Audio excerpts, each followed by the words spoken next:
जंगल में रात का समय था। रानू चिड़िया अपने बच्चों के साथ सुकून से अपने घर में बैठी हुई थी। मम्मा, मुझे रात के समय आपके साथ यूं लेटकर बातें करना बहुत अच्छा लगता है। मम्मा, जब आप छोटी थी तो आप भी अपनी मम्मा के साथ क्या ऐसे ही लेटा करती थी? बच्चों, मुझे अच्छी तरह से याद है, मैं तो अपनी माँ के बिना खाना भी नहीं खाया करती थी। मेरी माँ मुझसे बहुत प्यार करती थी और फिर एक रात तेज बारिश में मेरी माँ मुझे छोड़कर चली गई। मैं बहुत रोई। मम्मा, आपकी आंखों में आंसू हैं। हम जब भी कोई पुरानी बात करते हैं तो आप रोने लग जाती हैं। गुड़िया बेटी, बस गुजरा हुआ समय याद आ जाता है। गुड्डू मेरे बेटे, मेरे बाद अपनी बहन का ख्याल रखना, कोई दुख ना देना मेरी बेटी को। मम्मा, ये आप कैसी बातें कर रही हैं? हम हमेशा साथ रहेंगे। अगली सुबह हो जाती है और मम्मा चिड़िया अपने बच्चों के लिए भोजन लेने चली जाती है। मिल गया, मुझे मेरे बच्चों के लिए मीठा फल मिल गया। मेरे बच्चे मीठा फल देखकर बहुत खुश होंगे। रानू चिड़िया वो मीठा फल लेकर अभी उड़ी ही थी कि पीछे से एक जालिम चील आ जाती है जो मामा चिड़िया पर हमला कर देती है। लड़ाई शुरू होती है। झाड़ियों में बैठा कालू कौवा ये सब देख रहा था, मगर वो डर जाता है। वो कैसे ताकतवर चील का मुकाबला कर सकता था? वो जालिम चील मामा चिड़िया को मारकर अपने पंजों में पकड़कर ले जाती है। बच्चों, मैंने अपनी आँखों से देखा है, आपकी मम्मा को वो जालिम चील खा गई है। वो बच्चे रोने लग जाते हैं। कालू अंकल, मेरी मम्मा तो अभी अभी हमारे लिए भोजन लेने गई थी। मम्मा, आप हमें क्यों छोड़कर चली गई?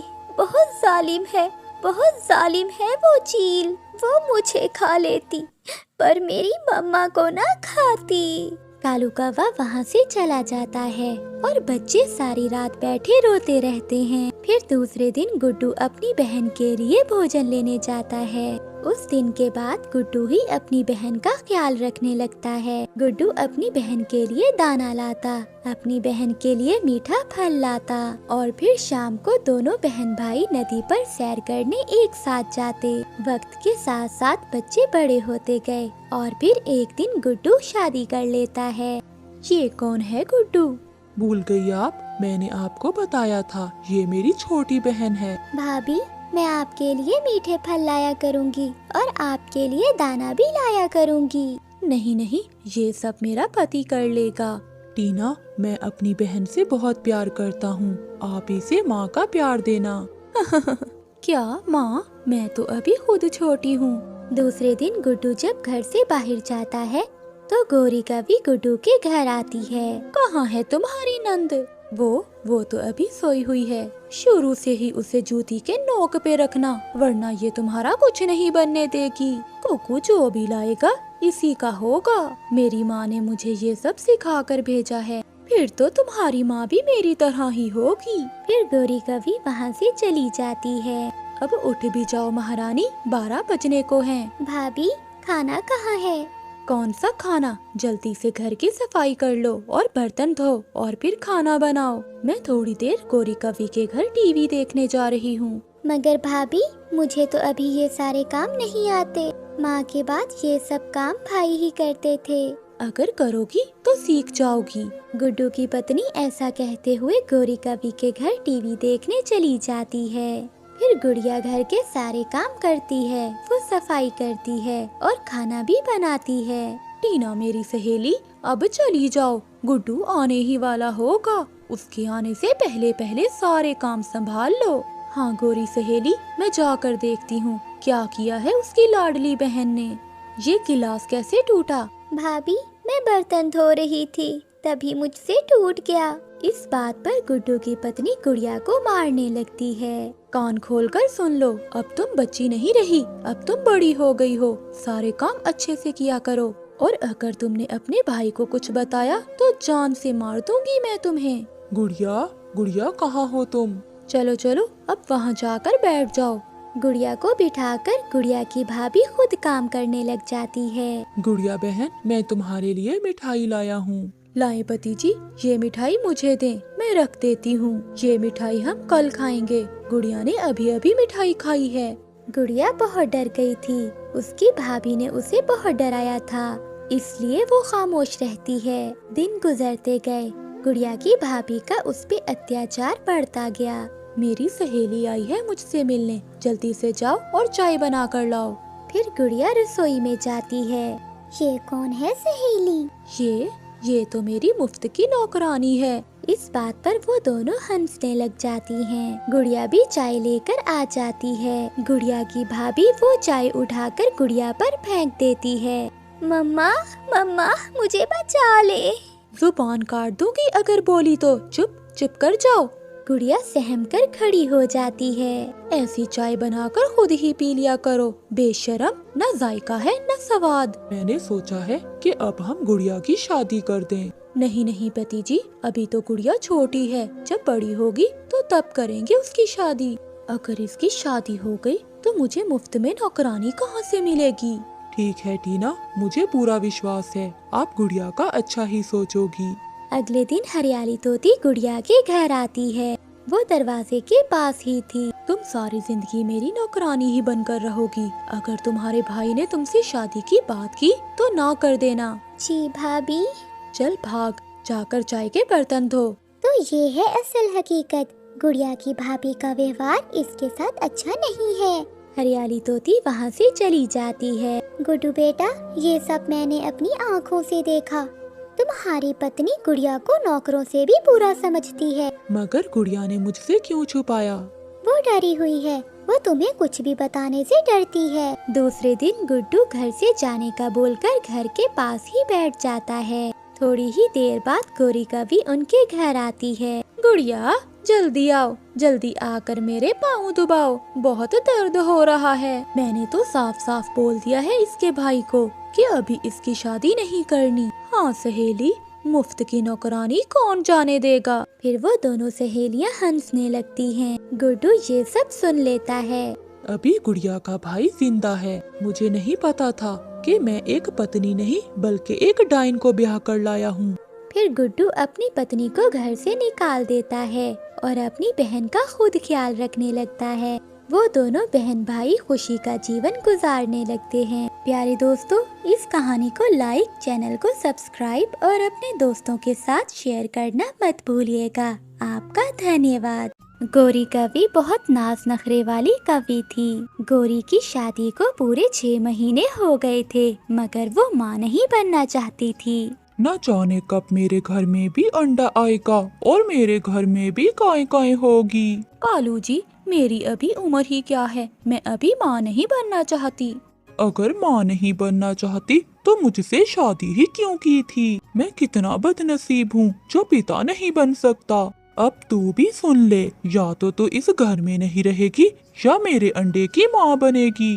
गौरी कवि गुस्से में वहाँ से चली जाती है।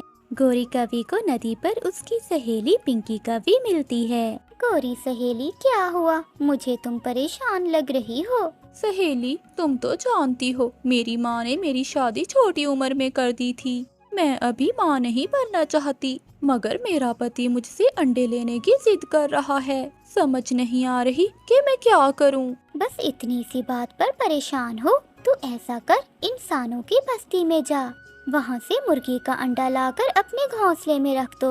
ऐसे तेरे कुछ दिन तो आराम से गुजर जाएंगे। सहेली, जब अंडे से बच्चा निकलेगा तो मेरा पति तो मुझे मार मार कर बंदरिया बना देगा। तुम कुछ दिनों तक अंडा तोड़ देना और अपने पति से कहना कि अंडा खराब हो गया है। ऐसे ही मुर्गी के अंडे लाती रहना और अपने पति से अच्छे अच्छे भोजन खाती रहना। वाह रे सहेली, तूने तो मेरी मुश्किल ही आसान कर दी। अब मेरा फिगर कभी खराब नहीं होगा, क्योंकि मैं कभी माँ नहीं बनूंगी। फिर गौरी कवि 2-3 दिन छोड़कर इंसानों की बस्ती में जाती है। गौरी कवि किसान के घर के पास एक पेड़ पर जाकर बैठ जाती है। जब किसान की पत्नी मुर्गियों को दाना डालने के लिए डब्बे का दरवाजा खोलती है तो गौरी कवि तैयारी कर लेती है। तो गौरी कवि तेजी से उड़ती है और एक अंडा उठाकर वहाँ से भाग जाती है। वो बुरी कवि मेरी मुर्गी का अंडा चुराकर भाग गई, मगर गौरी कवि मुड़कर पीछे नहीं देखती। वो घर जाकर मुर्गी का अंडा अपने घोंसले में रख देती है। शाम को जब कालू कौवा घर आता है तो गौरी कवि उसे कहती है, बधाई हो कालू जी, देखो मैंने अंडा दिया है। गोरी की ये बात सुनकर कालू कौवा तो खुशी से नाचने लगता है। मेरा अंडा, अब मेरे घर में भी छोटा सा बच्चा आएगा। कालू जी, आज मेरा दाना नहीं बल्कि फल खाने का मन है। तू चिंता न कर, मैं अभी तेरे लिए फल लेकर आता हूँ।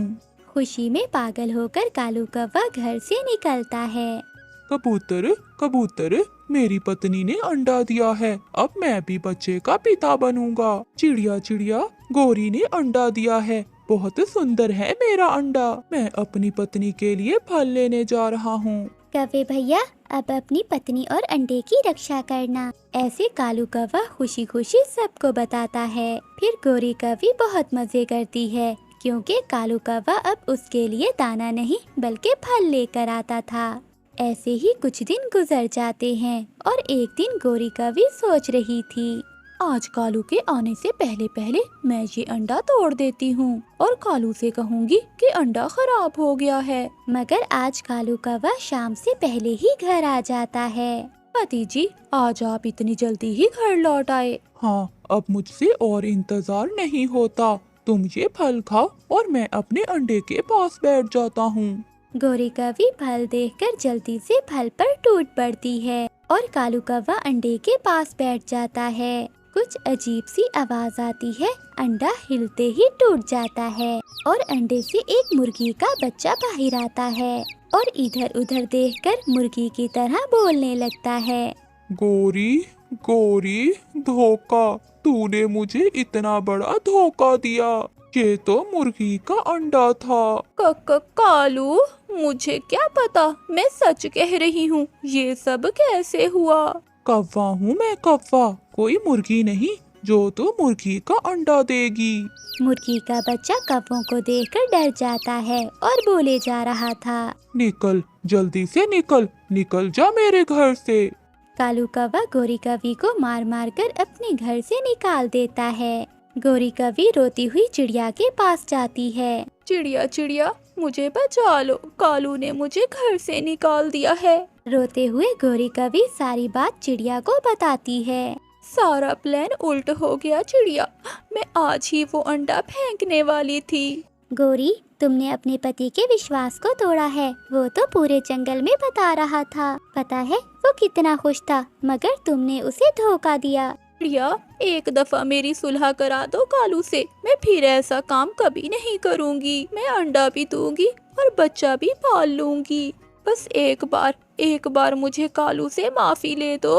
फिर रानू चिड़िया गोरी कौवी के साथ जाती है और उसे कालू कौवे से माफी दिलवाती है। गोरी, एक घर बच्चों से ही बनता है और तू बच्चे पैदा करने से ही मना कर रही है। कालू जी, मैं अपनी सहेली की बातों में आ गई थी, मुझे माफ कर दो। फिर कालू कौवा गोरी कौवी को माफ कर देता है। कुछ दिनों बाद गोरी कौवी सच में अंडा दे देती है, मगर कालू कौवा अब भी डर रहा था कि कहीं ये फिर से मुर्गी का अंडा ना हो। प्यारे दोस्तों, इस कहानी को लाइक, चैनल को सब्सक्राइब और अपने दोस्तों के साथ शेयर करना मत भूलिएगा। आपका धन्यवाद। गोरी कौवी दूध ले आती है और चील चाची चाय पी लेती है। अच्छा बेटी, मैं जाती हूँ, शाम को मुझे मीठा हलवा बनाकर बांटना भी है। आप कितनी अच्छी हैं चील चाची, ये जंगल के पक्षी तो ऐसे ही गलत बोलते रहते हैं आपके बारे में। बेटी, चैनल को सब्सक्राइब और अपने दोस्तों के साथ शेयर करना मत भूलिएगा। आपका धन्यवाद। नहीं नहीं चील चाची, हम 2 बोरी ही दाना लेंगे। कालू, चाची भी कहते हो और अपनी चाची का इतना ख्याल भी नहीं करते हो। मैं तुम्हें 1 बोरी दाना दूंगी। चील चाची, वो तो ठीक है, मगर चिड़िया और उसका पति बहुत मोटे ताजे हैं। अगर एक पूरा महीना भी तुम उनका मांस खाओगी तो फिर भी खत्म नहीं होगा। ठीक है, मुझे मंजूर है, मगर तुम दोनों उसे मेरे दरवाजे तक ही लेकर आओगे। दरवाजा क्या, हम तो उन्हें तुम्हारी गुफा के अंदर ही ले आएंगे। आगे का काम तुम्हारा, बाकी मैं संभाल लूंगी। कौवा और कौवी चील चाची से दाना लेते हैं और अपने घर चले जाते हैं। कालू पति जी, क्या चिड़िया और उसका पति हमारी बातों में आकर उस गुफा तक जाएंगे? तुम चिंता न करो, मैं उन्हें दाने का लालच देकर गुफा तक ले जाऊंगा। गुड़िया बेटी, सो जाओ, हमें कल भोजन भी लेने जाना है। गुड़िया की मम्मा आप सो जाएं, मुझे अभी गुड़िया से बातें करनी हैं। अगली सुबह हो जाती है। कालू कौवा और गोरी कौवी रानू चिड़िया के घर आते हैं। मामा चिड़िया और बाबा चिड़िया ये नहीं जानते थे कि वो दुष्ट कौवे आज उनके साथ क्या खेल खेलने जा रहे हैं। चिड़िया, पहाड़ों के पास पुरानी गुफा में एक खरबूजों की बेल है। उस बेल पर 4 खरबूजे लगे हुए हैं। 2 तुम दोनों ले लेना और 2 हम दोनों ले लेंगे। टोकरी टोकरी भी उठा लो चिड़िया और हमारे साथ चलो। गुड़िया के बाबा, हमारी बेटी कितने दिनों से सूखा दाना खा खा कर तंग आ गई है, क्या ख्याल है आपका? मगर वहाँ कोई खतरा तो नहीं है? ना ना, वहाँ कोई खतरा नहीं है। हम यूं गए और यूं आए। खरबूजे तो वहाँ कल 6 थे, 2 हमने खा लिए। मामा चिड़िया और बाबा चिड़िया गोरी कौवी कालू कौवे की बातों को सच मान लेते हैं और वो सब गुफा के पास पहुँच जाते हैं। चिड़िया, तुम जाओ, तुम दोनों जाकर अंदर से खरबूजे तोड़ो। मैं और कालू जब तक पानी पी आते हैं। गोरी बहन, आप जल्दी आ जाना। फिर चिड़िया और उसका पति गुफा के अंदर जाते हैं। गुड़िया के बाबा, यहाँ तो कोई खरबूजे की बेल नहीं है। ये कौवे हमेशा झूठ बोलते हैं, इन्होंने हमारे साथ मजाक किया है। ऊपर से एक जाल गिरता है। मामा चिड़िया और बाबा चिड़िया दोनों उस जाल में फंस जाते हैं। सच में उन कौवों ने तुम्हारे साथ मजाक किया है। 2 बोरी दाने के बदले वो तुम दोनों को यहाँ छोड़ गए हैं। हमें जाने दे चील चाची, हमें जाने दे। अगर आप एक माँ और पापा को खा जाओगी तो उनके बच्चों का क्या होगा? आप हम दोनों में से एक को जाने दें। आप मुझे खा लें और मेरी पत्नी को घर जाने दें। मेरी गुड़िया अभी बहुत छोटी है, मेरी गुड़िया अकेले मर जाएगी। तुम चिंता न करो, कौवा और कौवी 1 बोरी लेंगे और तुम्हारी गुड़िया को भी मेरा भोजन बना देंगे। दुष्ट चील मामा चिड़िया और बाबा चिड़िया दोनों को मार देती है। शाम तक गुड़िया अपनी मामा बाबा का इंतजार करती है। शाम के बाद गुड़िया को डर लगने लगता है। अभी तक मेरे मामा बाबा क्यों नहीं आए? मैं कौवे अंकल से जाकर पूछती हूँ। गुड़िया कौवों के घर की तरफ जाती है। कालू, अब तो पूरा 1 साल हमें दाना ढूंढने की कोई चिंता नहीं। गोरी, अब तक तो चील चाची ने चिड़िया और उसके पति को खा लिया होगा। कालू, अब किसी दिन गुड़िया को भी अपनी जाल में फंसाकर चील चाची को दे देंगे। गुड़िया बाहर बैठी ये सब सुन लेती है। जालिमों ने मेरे मम्मा पापा को मार दिया। तुम दोनों ने धोखा किया।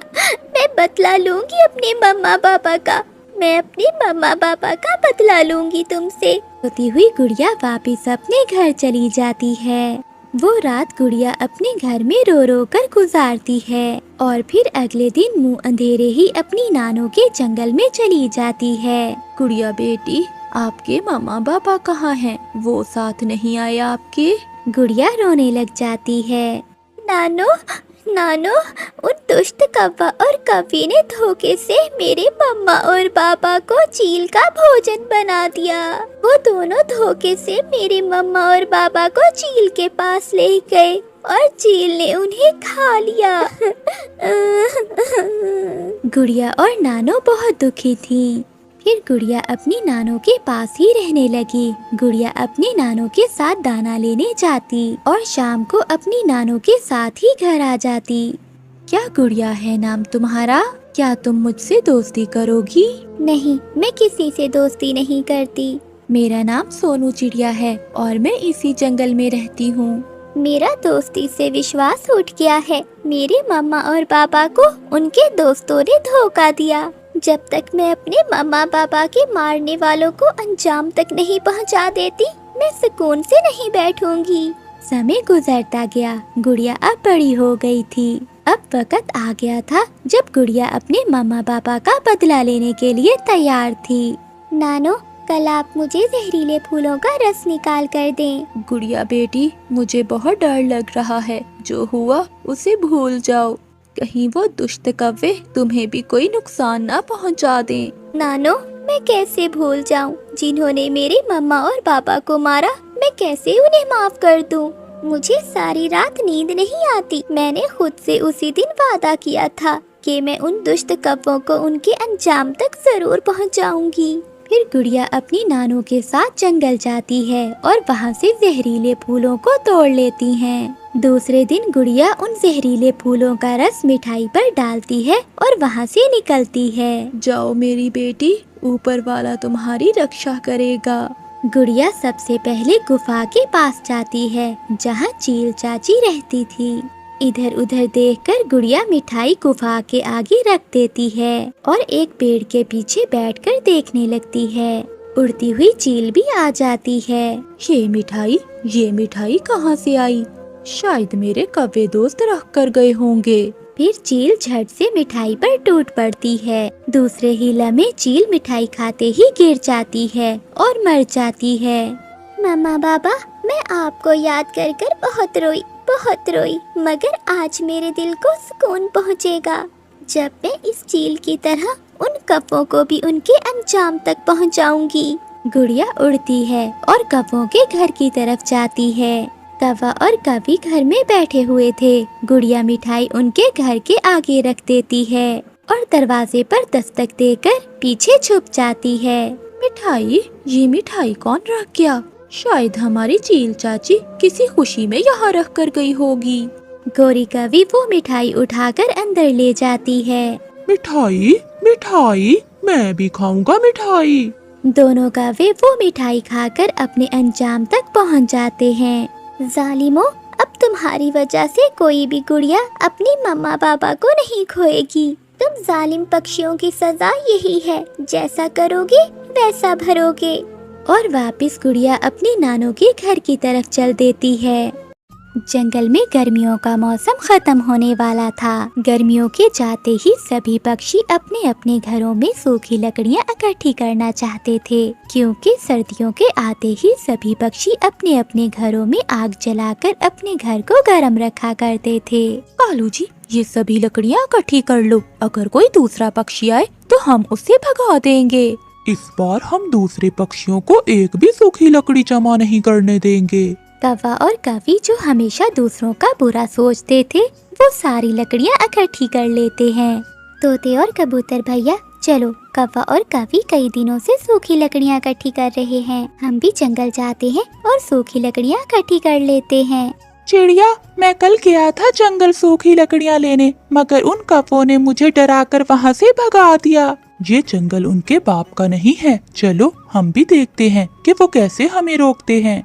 रानू चिड़िया अपने दोस्तों के साथ घने जंगल में चली जाती है। रुको चिड़िया, ये लकड़ियाँ हमने इकट्ठी की हैं। गोरी बहन, आप इतनी लकड़ियों का क्या करेंगी? हमें भी थोड़ी सी लकड़ियाँ इकट्ठी करने दें। अगर अपनी जान की खैरियत चाहते हो तो निकल जाओ यहाँ से, वरना एक लकड़ी उठाकर सर में मारूंगा। आओ मारो, मैं भी देखता हूँ। नहीं कबूतर भैया, हम इनसे लड़ाई नहीं करेंगे। हम दूसरे जंगल चले जाते हैं। रानू चिड़िया अपने दोस्तों को साथ लेकर दूसरे जंगल चली जाती है। वो सारा जंगल घूमते हैं, मगर वहाँ तो कोई भी सूखी लकड़ियाँ नहीं थी। चिड़िया बहन, इस जंगल में तो कोई भी सूखी लकड़ी नहीं है। कबूतर भैया, हम ऐसा करते हैं कि अब हम अपने घर में भोजन इकट्ठा कर लेते हैं। फिर हमारे घर में भोजन होगा तो हमें भोजन की चिंता नहीं होगी। फिर वो तीनों मिलकर लकड़ियाँ छोड़कर भोजन इकट्ठा करने लगते हैं। वो मैदान में जाते हैं। वहाँ चावल के पौधे थे। वो तीनों मिलकर सारे चावल तोड़कर अपने अपने घरों को ले जाते हैं। कौवा और कवि को तो लकड़ियाँ इकट्ठी करने के अलावा कोई काम ना था। वो अपना पूरा घर लकड़ियों से भर लेते हैं।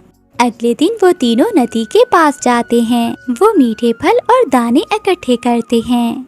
कबूतर भैया, क्या हुआ जो हम सूखी लकड़ियाँ ना इकट्ठी कर सके? अब हमने इतना दाना तो जमा कर लिया है कि अगर हमें घर से बाहर न जाना हो तो हमारे घर में दाना मौजूद हो। चिड़िया, आग के बिना तो हम जी सकते हैं, मगर दाने के बगैर तो कोई पक्षी भी नहीं जिंदा रह सकता।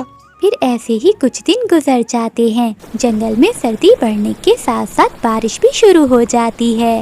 कौवा और कवि के घर में लकड़ियों के सिवा कुछ ना था। एक दाना भी घर में ना था। गोरी, हमने सारा समय तो लकड़ियाँ इकट्ठी करने में गुजार दिया, घर में खाने को एक दाना भी नहीं है। कालू, मुझे तो बहुत भूख लगी हुई है। इन लकड़ियों को खाकर तो हम जिंदा नहीं रह सकते। अब हम क्या करेंगे?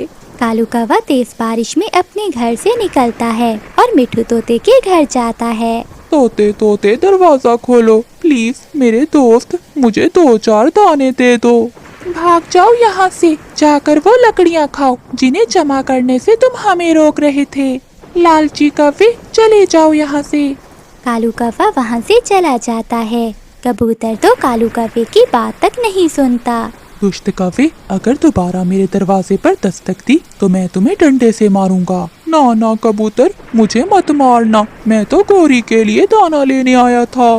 फिर थक हार कर कालू कौवा चिड़िया के घर जाता है और खिड़की से रानू चिड़िया को आवाज देता है। चिड़िया चिड़िया, मेरी बहन चिड़िया, दरवाजा खोलो, मुझे भूख लगी है, मुझे दाना दे दो। दुष्ट कौवे, काले कौवे, मैं ऐसे दरवाजा नहीं खोलूंगी और ना ही तुम्हें दाना दूंगी। जाओ, पहले एक सूखी गठरी लकड़ियों की लेकर आओ, फिर ही मिलेगा तुझे दाना। मैं अभी जाता हूँ चिड़िया, मैं अभी जाता हूँ और घर से लकड़ियाँ लेकर आता हूँ। फिर कालू कौवा तेज बारिश में वापस घर जाता है और एक गठरी लकड़ियों की लेकर आता है।